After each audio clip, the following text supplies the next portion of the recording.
ஆமா, எல்லாம் கேட்டீங்களே. இத்தன நேரமா செட்டுங்கிறேனே. எத்தன செட்டுன்னு கேட்டீங்களா என்ன? நீங்க இப்ப தான் ஃபர்ஸ்ட் டைம் வொர்க் அவுட் பண்றீங்க.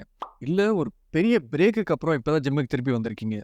இல்ல அவ்வளோ கன்சிஸ்டன்ட்டா ஜிம்முக்கு போமாட்டீங்க அப்டின்னா, 5 லேன் 15 sets per muscle group per week பண்ணணும். இல்ல நான் ரெகுலரா ஜிம்முக்கு போவேன் அப்டின்னீங்கன்னா, 5 லேண்ட் 20 to 25 செட்ஸ் கூட பண்ணலாம் per muscle group per week. என்ன கோச் ரேஞ்செல்லாம் சொல்றீங்க? 5 போடணுமா? 15 போடணுமா? அப்படின்னு நீங்க என்கிட்ட கேட்டீங்கன்னா, அதுக்கான பதில் என்கிட்ட இல்ல. ஆக்சுவலா உங்ககிட்ட தான் இருக்கு. இதுக்கு நீங்க நியூரோ மஸ்குலர் கண்ட்ரோல பத்தி தெரிஞ்சிருக்கணும். ஒண்ணும் காம்ப்ளிகேட்டட்லாம் கிடையாது. மைண்ட் மசில் கனெக்ஷன் கேள்விப்பட்டிருக்கீங்கல்ல ஜிம்ல, அதுதான் இது. நியூரோ மஸ்குலர் கண்ட்ரோல் அதிகமா இருந்தா, கம்மியான செட் போட்டா போதும்.